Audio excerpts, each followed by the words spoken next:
Inona no anjara asan'ny Baiboly eo amin'ny fifandraisako amin'Andriamanitra? Fanontaniana lehibe indray no valintsika ao anatin'izao fandaharana universe izay fandaharana mamitsika. Andinihako andinihanao ny Baiboly sy ireo fanontaniana saribaliana avy eo amin'ny tenin'Andriamanitra. Manasanao hatrany mba hanaraka avy hatrany izany fandaharana izany indray.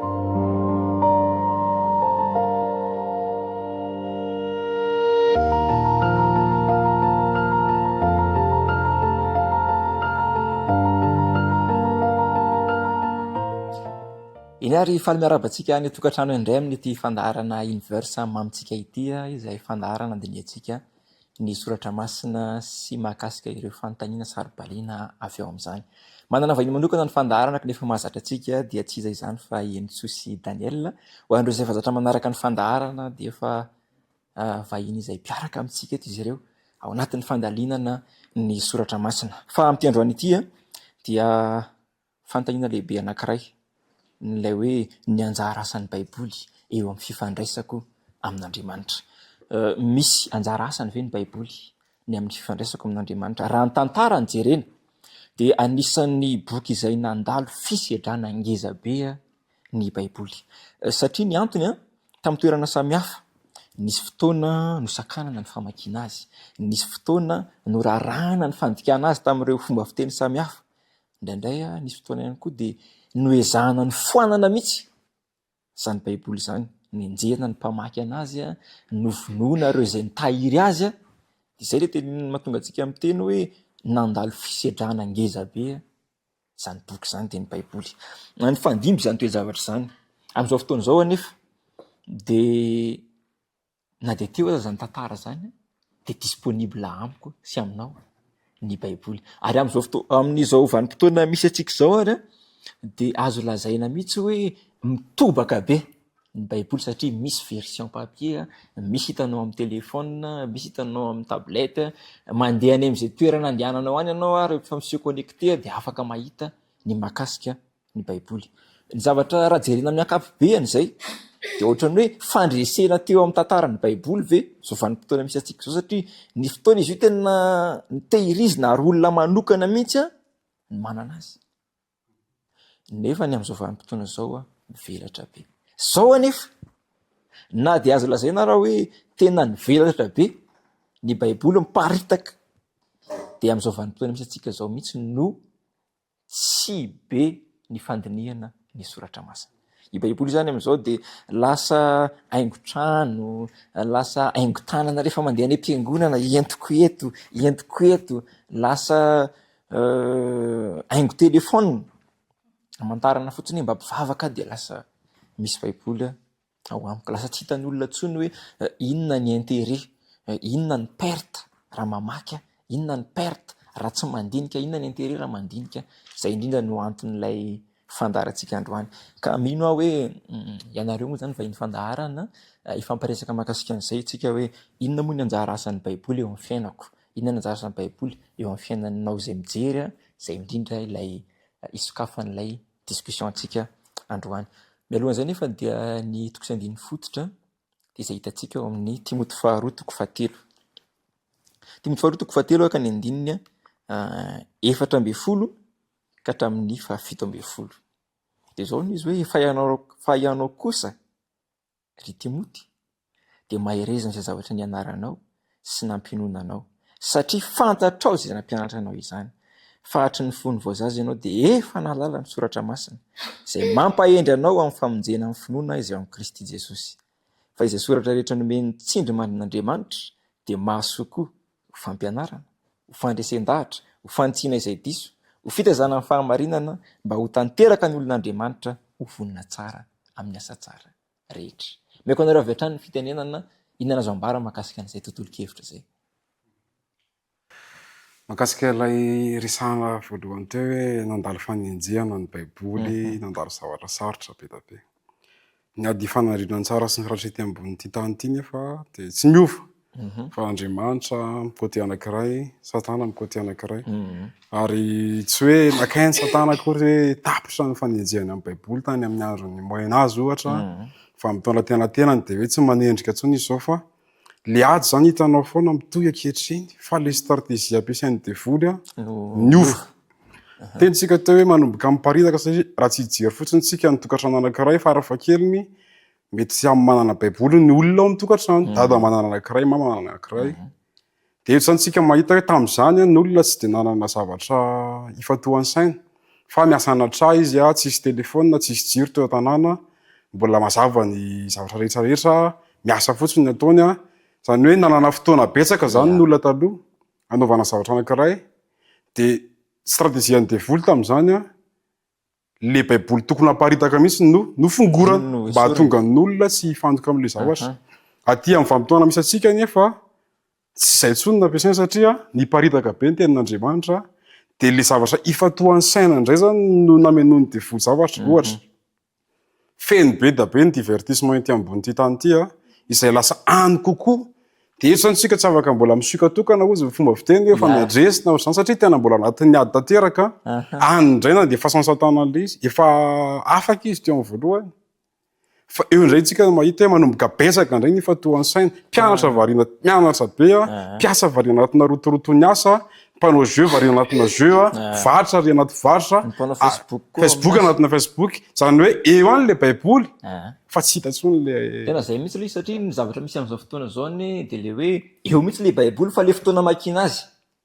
anatin'ny tontolo andro zara raha misy ara-moa zany nisy an'ny tenin'ny filoha amerikana fahina amby folo Abraham Lincoln resaka makasika ny tombambidin'ny baiboly ozy ny teny Abraham Lincoln ao anatin'le boky hoe la signature de Dieu page 18 hoe mino ozy izy fa ny baiboly ny fanomezana tsara indrindra natolotr'Andriamanitra ho an'ny olombelona ary izay zavatra rehetra tsara indrindra ho antsika avy amin'ny mpamonjy de voarakitra ao anatiny avokoa zay zavatra zay zany milaza amintsika hoe raha atambatra tsika ny resan'ny Daniel teo eo amin'le hoe tombambidin'le baiboly eo amin'ny fiainan'ny olona anankiray raha tsapako ny tombambidiny valeur n'io baiboly io tsy maintsy andray an'io tsy filoha-poko tany no ny teny fa filoha-pirenena amerikana olona ambony be zany dikan'izay raha izy ny mahita ny tombambidin'ny baiboly ho ambony be ohatrin'izany tokony ohatriny ahoana zany no hoako ny baiboly fa ny olana manko de zao eo ny baiboly miparitaka amin'izao fotoana izao fa ny fifantohan'ny olona tsy ao satria maninona zany fahitan'ny olona n'le baiboly tsisy valeur tsy important aminazy le izy de avy eo amin'izay tsika gaga mandinika hoe fa maninona moa zany ny fiainantsika tsy mifanaraka amin'ilay fiainanao anatin'ny baiboly de miverina any amin'ny tenin'ny Gandhi amin'izay tsika ahoana ozy ny tenin'ny Gandhi tiako izy izy le kristy tena tiako izy mahafinaritra anahy izy fa tsy mety amiko le kristianina satria tsy hitako amin'le kristianina mihitsy le kristy fa raha ohatra ozy izy ny kristianina ny ainan'le tena fiainan'le kristy le voarakitra ao anatin'ny baiboly de efa ela be Inde no lasa tany kristianina inona ny olana zany zao lay tenin'Andriamanitra lay Jaona 7:7 manamasina azy amin'ny fahamarinana ny tenao ny fahamarinana ny tsiraiziko de taitra amin'izay teritra rehefa tenen'ny olona amin'izay hoe zany ve mba mpivavaka satria tsy ainako le izy zava-dehibe ao anatin'izay le hoe na de miparitaka be zany le baiboly le zavatra voasoratra ao amin'ny baiboly tsy hita eo amin'ny akony ny fiarahamonina sy le isam-batan'olona mihitsy ary anatin'izany ny tanora ka zava-dehibe zay zavatra nitsindritsika zay hoe na de eo azy ny baiboly na de miparitaka be manahoana ny valeur ny baiboly eo amiko sy eo aminao mila itsika koa zany no mila jerentsika koa ny source hoe fa maninona ary satana nanohatra an'le izy io koa ny point anankiray ngeza be satria raha za manko efa vokatra le fanenjiana zany hoe enjiana le izy fananinona fa raha jerentsika manko ny tena antony fa maninona ary tena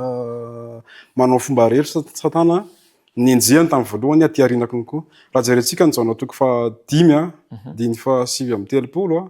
de milaza hoe tindinareo ny soratra masina fa ataonareo fa no anananareo fiainana mandrakizay ary ireny no manambara eo zany le izy no anankiray anana fiainana ary manambaran'i Jesosy Kristy io tsy tiany satana iainantsika olombelona zany zay hoe manana fiainana zay satria inona nataonao amin'ny Facebook ty hitady fiainana ve jery fiainan'olona ohatra mety jery fiainana hafa konkoa ao daholo mandeha ny sera rehetra ao daholo mandeha mivarotra rehetra fiainana ane zany eo amin'ny fiainana andavanandro ihany koa inona mbasepitra anao anatina business fiainana ane zany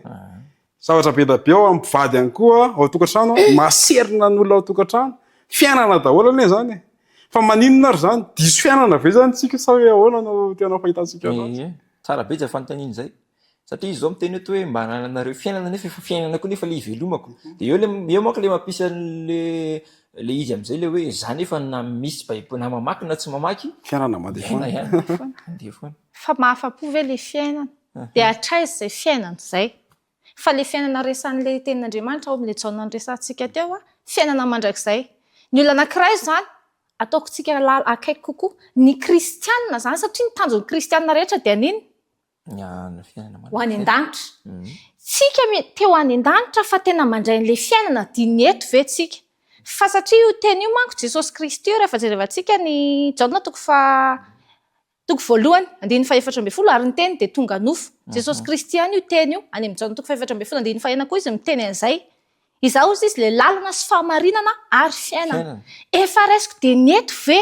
izay fiainana zay sa iandry an' Jesosy rehefa tonga any an-danitra fa hoe ay ve ty le Jesosy ay ve enao le izy fa le mahafantatra anao fa tena efa mandray anazy avy ve zany zao eto zao tena raisiko ve raha mandray an'io teny io de am'izay hoe fiainana fahamarinana azy zay mandray anazy avy raha andray azy ve de andray anazy fitaovana fotsiny hoe boky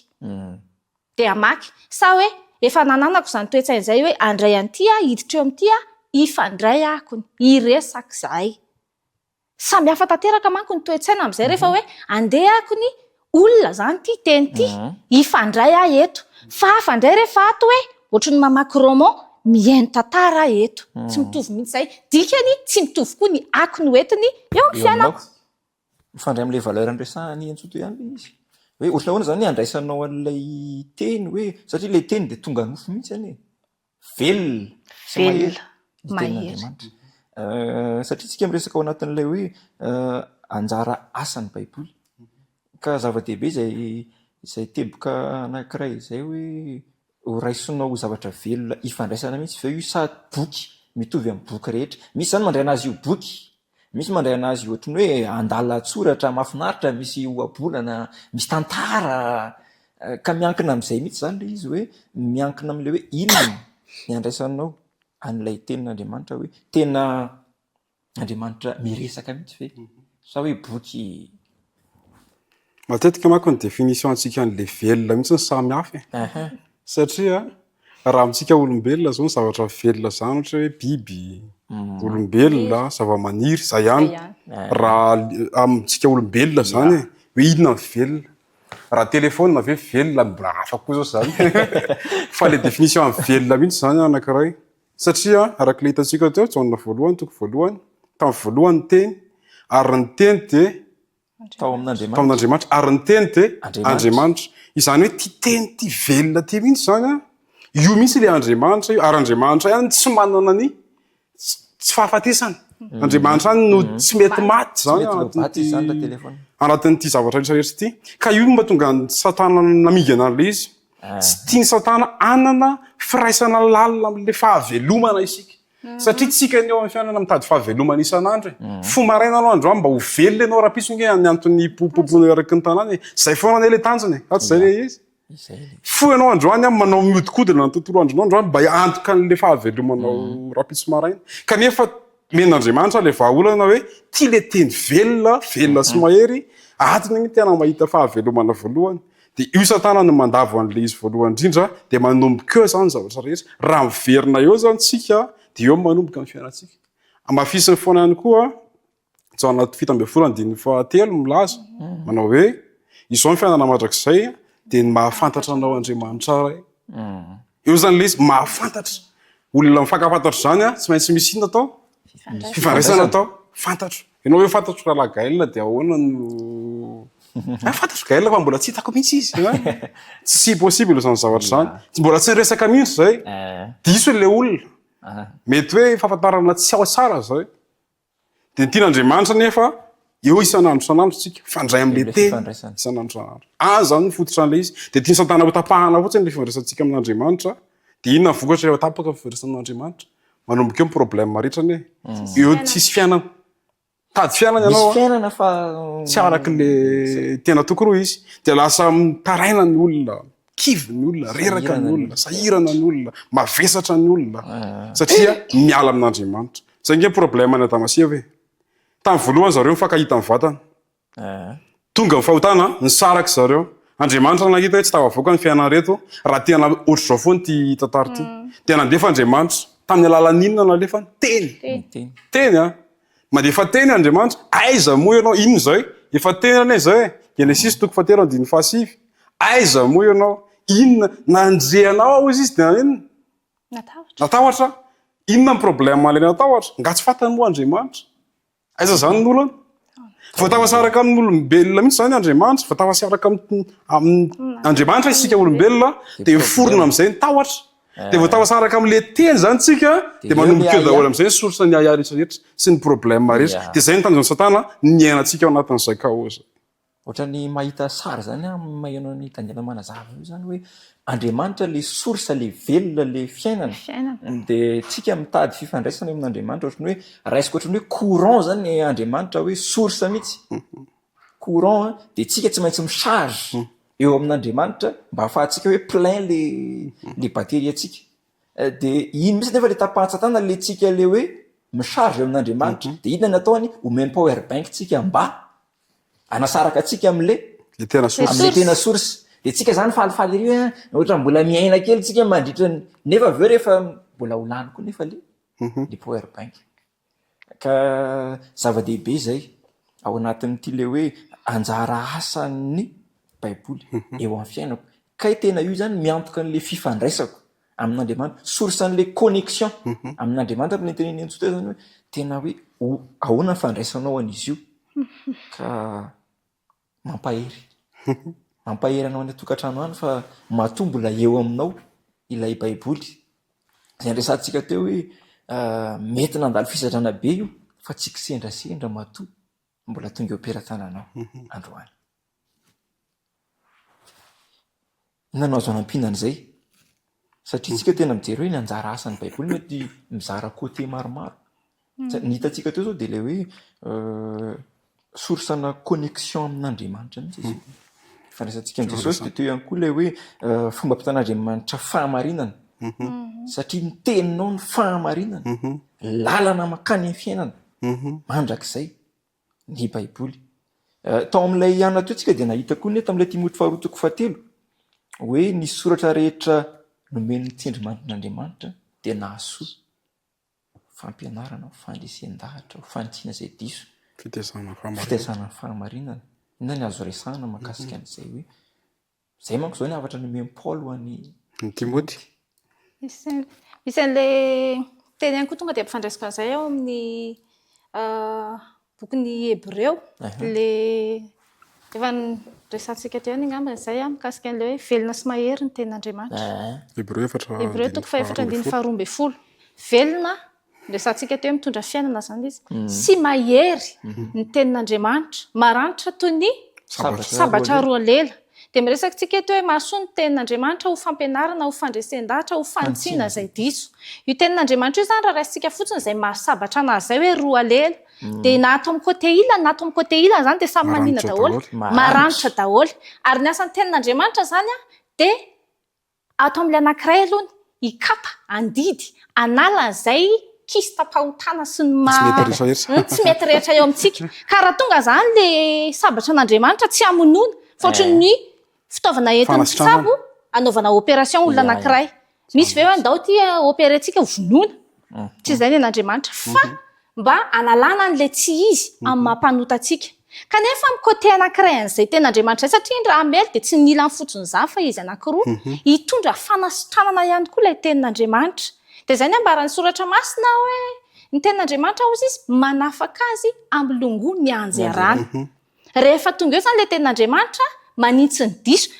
zany intsy zany inge tsy tian'ny olombelona zany marary mihitsy ny fo rehefa misy manitsy zany sendra mba intsy kely dia izay nefa ny olana eo amin'ny fandraisantsika ny tenin'Andriamanitra rehefa indray ny tenin'Andriamanitra dia izay metimety amiko ny raisiko dia izay tsy dia metimety amiko avelako ary zay efa misy hevitra mibahana mialoha karaha indray ny teny dia ny tenin'Andriamanitra ny ataoko misadapta amin'ny fiainako fa tsy izako no milefitra amin'ilay sitrapon'Andriamanitra dia eo ilay olana satria rehefa tsy raisitsika amin'ilay tenin'Andriamanitra sy ilay ny antony nanosika an'Andriamanitra anazy ilay teny dia hisy vokany eo amin'ny fiainana. Ary ny olona zany na inona toe-po entiny anatiny ny ten'Andriamanitra io tsy maintsy misy vokany ao. Ny vokan'izay na tsara. Iza no nahitantsika zay, ho hitantsika eo rehefa iza daholo no mety ho vokatra tsara nandray ny ten'Andriamanitra. Fa rehefa tsy raisiko arak'izay koa ilay izy, tsy mianan-kilefitra amin'ilay ten'Andriamanitra, inona no mety ho vokany hoentiny eo amin'ny fiainako. Dia mahitatsika rehefa mamakivaky ny Baiboly ny hainga tany mpiandohany ao anatin'ny ady fanandrinany tsara sy ny ratsy mandra-pahatonga aty amintsika, dia mijery fotsiny tsika ny tantara ao anatin'ny Baiboly hoe iza moa zany zao le niaino ny ten'Andriamanitra, satria niaino izy dia inona ny akony teo aminazy. Dia inona indray nefa ny anankiray ohatra hoe tsy dia tena fananiny loatra niaino kanefa Isy akony koa ilay izy. raha isika ohatra zao ohatra hoe niteny ianao nanomboka tamin'ilay Timoty teo hoe ny soratra rehetra io boka lasa olana be amin'izao ankehitriny zao, ohatra hoe soratra rehetra zany manko haitsika tsara amin'ny Baiboly enina amby enimpolo nisany boky rehetra aminazy Genesis ka hatrany Apokalipsy. Sarotra be amintsika ty amin'ny vanim-potoana 2026 nefa hoe za andeha hamaky ny boky Nobady androany ohatrany hoe fahafa zany ahoana zany boky Nobady zany matetika bokin'ny evanjely Matthieu Marc Luc John na bokin'ny filazantsara ihany reo no hita eo. Dia tsika zany no vainy satana mihitsy le fomba fisainana sy fomba fijery hoe ohatrany lasa zay tianao anaovana azy le lasa tsy le rehetra, lasa tsy le rehetra fa zay mahafinaritra anazy tsongatsonga kely dia tia dia zay mahakasika fanasitranana sy fitahiana ihany no raisiraisiko kely fa ilay manindro naty folo alina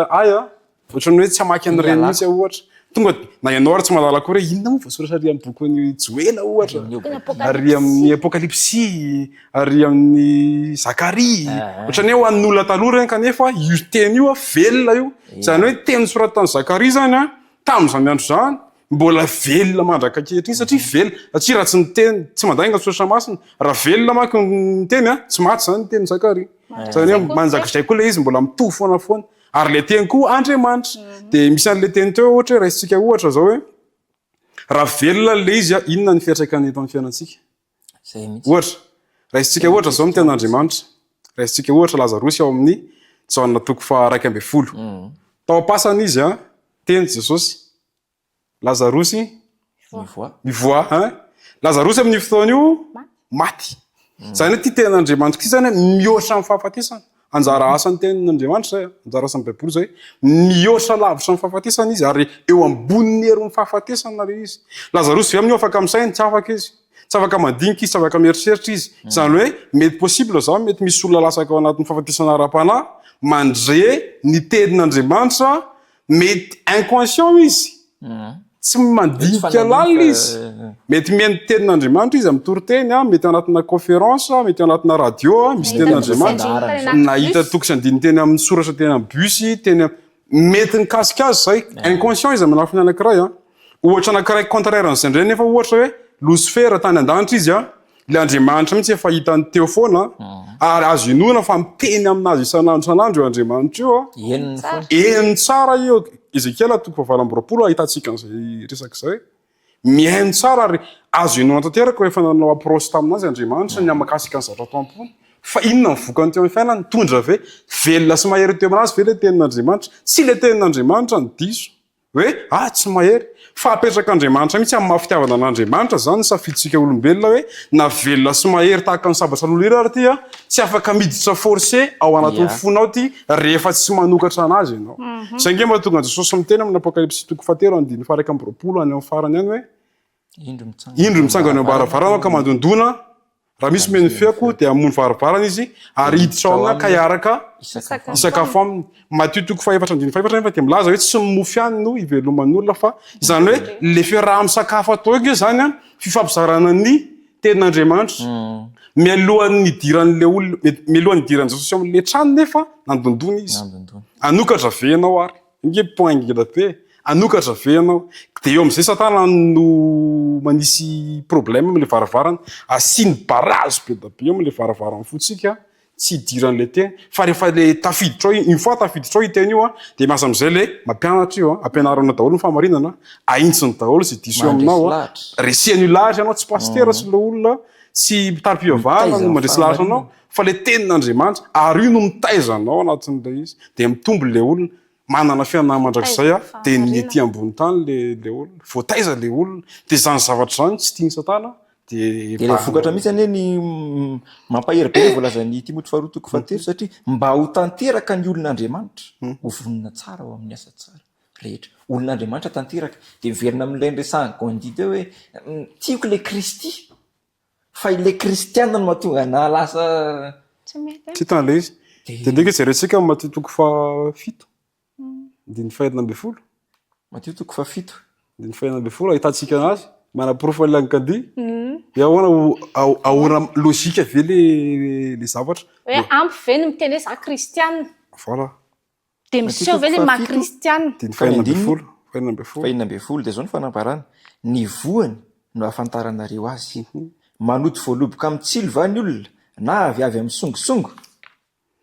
zay logika be nisy zay ahoana moa ny anotazana voaloboka any amin'ny tsilo hoe hitady voalobaka de any amin'ny tsilo de zay koa langady teo mazava be le izy ao an-trano mety manana baiboly daholo ny ray trano fa maninona ny ao an-trano ny tena feno ady indrindra eto be korontana tsy première guerre ny ady sarotra vahana indrindra tsy deuxième guerre tsy ady ny Iran sy Israël ny sarotra vahana indrindra fa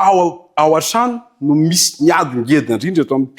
amin'izao tontolo zao mihitsy ary misy ady ao nefa ao misy baiboly mipirina be da be eraky ny kazy eraky ny biblioteka eraky ny trano zany samy manana baiboly ny ankizy fa ahoana ary zany le baiboly ve ny tsy mahery ve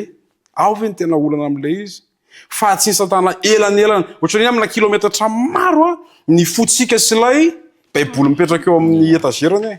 tena hoe lavitra amin'ny fotsika ka na de hitompo maso kely ary eny ary ohatra fotsiny raiso ny baiboly amin'ny alina de vakio nge bokony jobo manomboka amin'ny amin'ny valo fa eo ianao de efa manomboka tonga de efa ohatrany hoe raha misy zany fampatoriana hoe amidy raha vitany sinoma mivatra azy ohatra hoe vatra fampatoriana de tena baiboly ngamba ny zavatra azo amidy indrindra hoe raha misy olona satrany insomnisy ny karazany tsy mahita tory de ndana mamaky baiboly ndana vakio fotsiny bokony tonkirany Solomon tonga de maninona ianao amin'io tonga de mahita tory de lasa anjo zany le olana ngeda indrindra ao anatin'izay de tsara ny manamarika an'le hoe boky mahakasika ny fiainako ny fiainantsika mihitsy ny baiboly ndresana toy le hoe manana hery manasitrana nanangana tamin'ny maty ary rehefa namorona koa Andriamanitra de ny teny eny no tena nampiasainy entintsika anehoana am'le hoe ny teny mety mamelona ao anatsika indray tsika rehefa le mandeha mamangy fahoriana malahelo le olona de ny teny no afahana mampahery ka zay le mahatonga atsika miteny hoe sarotra zany nitenenareo tsy hidirany amin'ny fiainako mihitsy ny baiboly satria ny baiboly manambara miditra trany anatinao any mihitsy izy manavatsava am'ilay sabatra roa alela verina sy mahery ny tenin'Andriamanitra tao anatin'le izy teo koa de ohatrany mahatsiaro le hoe Lucifera niala an'Andriamanitra arakaraky izy naheno foana naheno nefa tsy niditra tao aminy tsy niasa tao aminy le teny de nametraka moa Daniel teo le hoe tena miankina aminao mihitsy ka izy io miankina am'le toe-po andray an'le teny de arakaraky ny nanalavira satana an'Andriamanitra vao maika ny ananao zavatra ratsy kokoa izy de anisan'ny zavatra mety tranga am'izao fotoana zao nge misy ny olona mieritreritra hoe za afaka manakaiky an'Andriamanitra foana na de tsy mamaky baiboly aza za afaka de nefa le fiainany le hoe voany afantaranareo azy le fiainany nefa tsy mifanaraka am'le izy de tsy afaka anehoana mihitsy zany an'le hoe akaiky an'Andriamanitra izy satria izy distrait ohatran'le resantsika teo ianao nge afaka hoe akaiky ny olona nefa ianao connected de tsy tsapanao akory le présence an'le olona ohatrany hoe tsy mifanakaiky nareo raha vao distrait ato zay zavatra zay mipetraka amin'ny fifandraisana rehetra mihitsy miresaka tsika hoe loi de la concentration zay averiko foana izy zay fantohana de mitombo raha misy olona anankiray eto akaiko eto tena mifantoka tena enoko ve ny zavatra resahany ao anatin'ny baiboly tsika mahita ny mpianatra rehefa nandeha nitory teny de tonga de ahoana ozy ny manodidina rehetrarehetra mpanaraka ny Kristy reo satria manino miteny tonga de iena amin'ny zavatra teneny de ohatran'izay nge zavatra misy eto amin'izao tontolo zao ny ankizy manana ny idolany fanako ny amin'ny Michael Jackson de manino tena afandehako ary de iny efa ohatrany lasa MG kely zany fanako any olona anankiray dia mandeha ohatran'izay daholo dia eo amin'izay ny olana hoe tena mifantoka ao amin'ilay teny venao teny ve zako dia niresakitsika miresaka hoe fanovana miova satria nitoepontsika samy mahafantatra niresakitsika teo hoe arakaraka ny mparitany baiboly to ohatry ny voamaika miverina ohatry ny tany amin'ny andron'ny Israely any ilay izy tamin'ny andron'ny Josia kely amin'izay hita na ninona ny fiainan'ny fiangonana rehetrarehetra tao anatin'ny fahamaizinana tanteraka satria ilay tenin'Andriamanitra adino napirima tany mihitsy tsy nisy an'ilay teny mihitsy dia ohatran'izay koa zany eo mety eo ilay teny ohatrany hoe eto ny olona anankiray fa tsy hanoko fa zako atao anatin'ny écran ny olona any lavitra ny ifandraisako dia izay ifandraisanao ihany zany be dia be ao anatinao sy miseho eo amin'ny fiainanao dia iny ny fifandraisako amin'iny misy akony eo amin'ny fiainako rehefa avy eo tsy ny toriteny manova ny olona za tsy miteny hoe tsy ilaina ny toriteny tsy ny programa manova olona tsy teknika manova olona na mandeha ary ny resaka psikolojia rehetrarehetra tsy moralina ny manova olona fa teny ny manova olona le fantohan'le saina le tenin'Andriamanitra iny hitantsika hoe ohatran'le exemple andrasitsika teo hoe misy olona sy sendra nandrekely an'le teny eo na enotsika n'le herin'le tenin'Andriamanitra dia ohatran'izay koa zany ho anahy indrindra moa zara misokatra ny foko misokatra ara-panahindra an'le teny mazava ho azy tsy maintsy misy akony eo amin'ny fiainako izay teny izay dia satria zava-panahindra resantsika raha raisiko ampinono io mety kely ny finoantsika ozy tsika kely fa Jesosy ny teny na kely ohatra voatsinampy arany anay io mahavita zavatra be nareo raha tsy manana finoana mbola ny tenin'Andriamanitra ihany koa no afaka nomena ny finoana satria ahoana ny tenin'Andriamanitra ny finoana ozy izy dia avy amin'ny tenin'ny Kristy toriteny ary ny toriteny dia avy amin'ny tenin'ny Kristy koa ilay tenin'ny Kristy fa ilay baiboly any ane zany ilay izy dikan'izay zany mifamenao daholo ireo rehetrarehetra ireo raha tena hiaina ny fanandramana ara-panahy marina tena te hiaina sady ny tena fiainana eto ambonin'ny tany dia mahazo ny finoana ao anatin'ny teny mahazo an'ilay fiainana ao anatin'ny teny sitrana ao anatin'ilay teny satria ilay teny manome anahy hery andresena problème olona kristiana be dia be indrindra amin'izao fotoana izao dia hoe mivavaka ihany fa ilay toetra tena ohatran'ny tsy tafa mihitsy ilay tenin'Andriamanitra ihany ny afaka nomena anahy hery andresena an'ireny ny olona nangeza be dia izao kristiana manana ity toe-tsaina ity manaova aloha metimety izay vao vavaka raha ohatra mandeha ny conférence na fivavahana ka misy mamitapona be midra avy any dia ahoana matetika ny atao atosika ilay olona aiza ny ananan'iny olona iny hery raha miala any Kristy izy tsy ny salama no mila mpanao fanafody fa ny marary ozy Jesosy ny mpanota ny manantona any Kristy ny mila any Kristy dia ohatran'izay koa ilay teny tsy ho sitrana mihitsy zany tsika tsy hanana an'ilay hery andresena an'ilay fahalementsika raha tsy tonga dia iny amin'ny etako iny tia mpijangajanga ry Jesosy iny Maria Magdalena mipirofo izy mpitoro filazantsara voalohany fa ahoana kosa reto mpitondra fivavahana tamin'ny androny nanantona an Jesosy fereny lojika be zareo raha tsisy sitrana tsisy fiovana ary dia izay mihitsy ilay sary nyresantsika teo mpandinika ny teny reny fa ny ekeny ve rehefa tonga nofo Jesosy Kristy ny raisiny ve dia naninona ilay izy na tonga elanelana tamin'ny zareo tamin'i Jesosy ary ilay Jesosy le nandrasany indray nomboany teny amin'ny hazo fijaliana zava-doza zany olana be zany io ankehitriny diso focalisation atsika diso zavatra ifatohany ny olona amin'izao mezaka izy anitsy an'le teny fa tsy mezaka izy ho ahitsy n'le teny zay ny olana eo amin'ny fiangonana rehetra ny manana ny doctrine anao ianao manana ny doctrine anao ianao za koa manana ny fotom-pindoko sy ny zavatra rehetra dia mezaka mifampanitsinitsy atsika fa tsy mezaka tsika ilefitra tsika no ahitsy ny isanandro na koa tsika miezaka ny maneho hoe za mahay zay ny tena marina zay tena olana ngeza be zay ny tena olana indrindra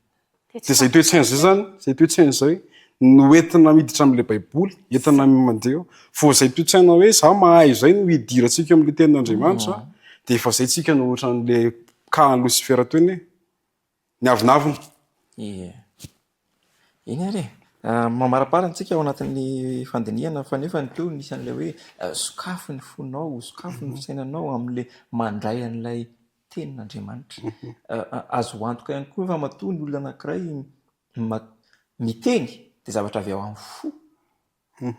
izany zavatra teneniny zany mety azontsika raisina ihany koa ny tenin'Andriamanitra ho toy ny hoe fon'Andriamanitra mivelatra sy fisainan'Andriamanitra mihitsy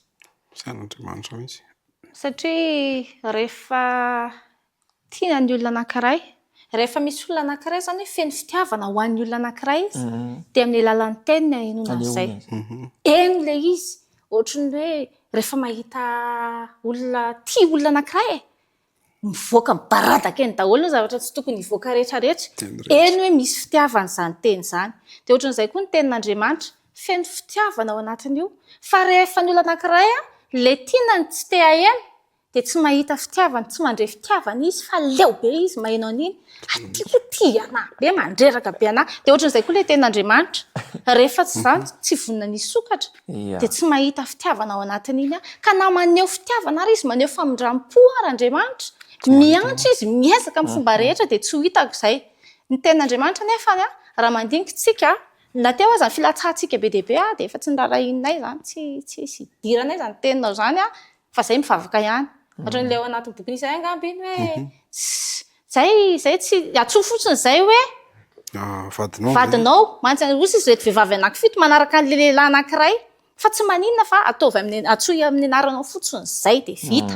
Ohatra ny hoe tsika kristiana ihany izany atsoa fotsiny izay hoe kristiana dia efa mety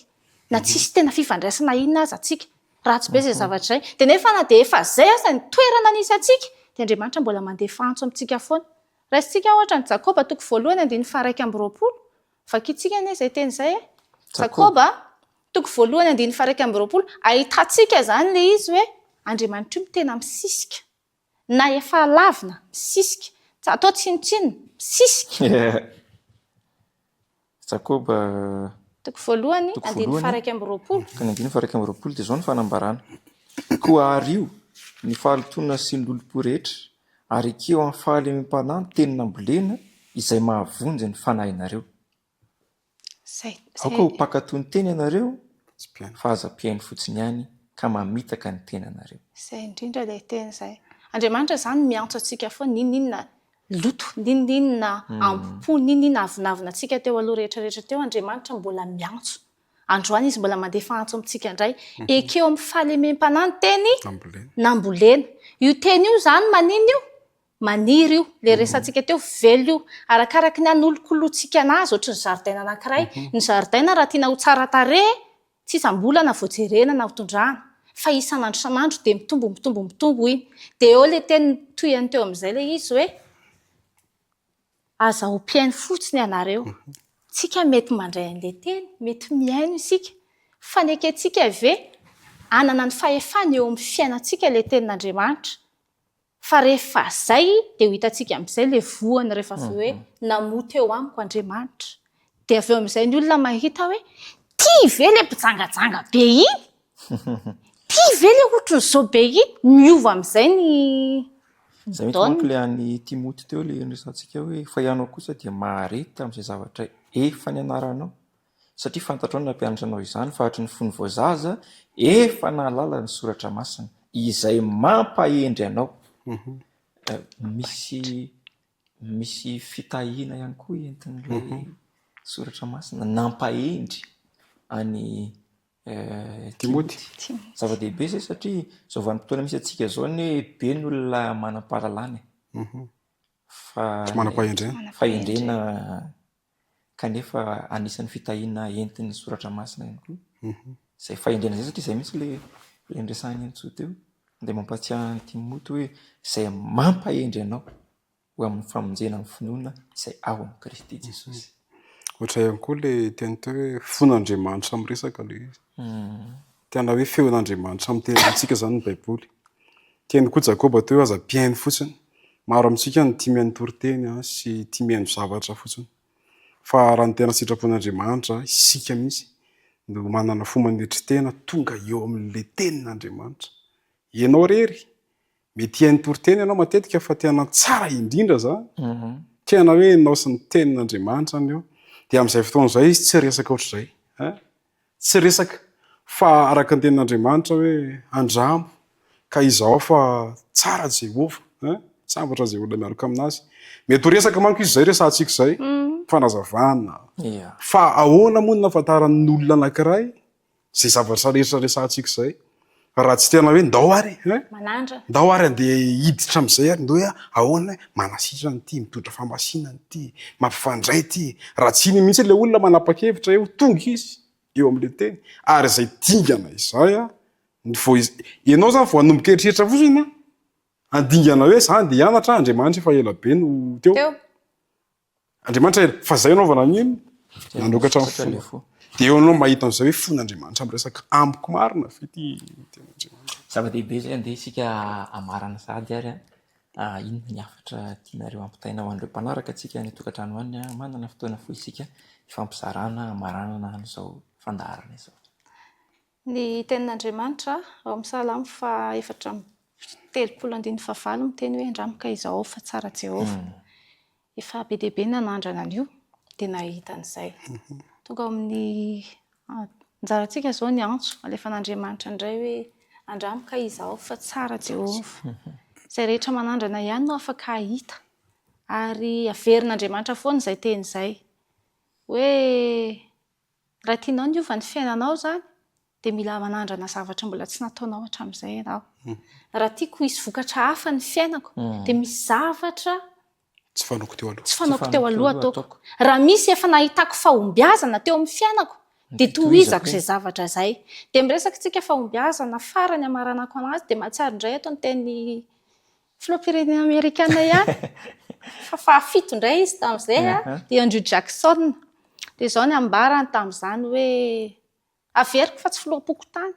fa filoham-pirenena Amerikana. Ny antoko ny fahombiazan'ny Amerika ozy izy dia ny Baiboly. Ny Baiboly no antoko ny fahombiazan'ny Amerika. Ao amin'ilay boky Signature de Dieu iny ihany koa mbola misy an'izay teny izay. Fahombiazana ny tadiavintsika, fiainana ny tadiavintsika. Raha te hanandrana, raha te hahita an'izay zany tsika dia ndao andramana ny Baiboly. Andramana dia hidiranao miaraka amin'ny toe-po sy toe-tsaina, amin'ny finoana fa tena hanao zavatra Andriamanitra dia hahita an'izay tsika. Ny amaranako azy dia hoe ny source amin'ny problème maro eto ambony tany dia ny ignorance.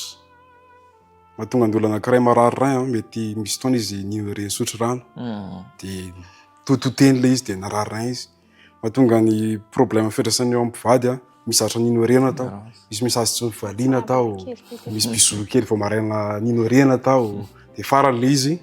tonga hatrany anaty divorce ny faran'ilay izy. Eo amin'ny ray aman-dreny sy ny zanaka koa nisy zatra ignorena. Dia eto ihany koa zany tsika maro ny tenina alefan'Andriamanitra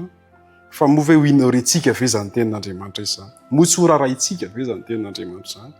Fa ny vokatra sy ny antony dia tsy maintsy mazava ilay izy vao tsy mirarahantsika dia misy vokany. Miraraha ihany koa tsika dia automatiquement misy vokany. Ka dia Andriamanitra no manao azy. Misy meny feo koa izy ka mamono varavarana dia resaka family. Fa ny masina ny hanampy antsika tsiraray avy satria tsy amikerintsika na fatanjahantsika ny aina amin'izany tontolo ara-panahy zany satria tsy araka ny nofo izany zavatra izany araka ny fanahin'Andriamanitra.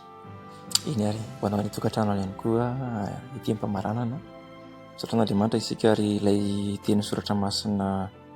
Timoty 2:7 teo namarana antsika azy hoe izay soratra rehetra nomeny tsindry marin'Andriamanitra ny Baiboly zany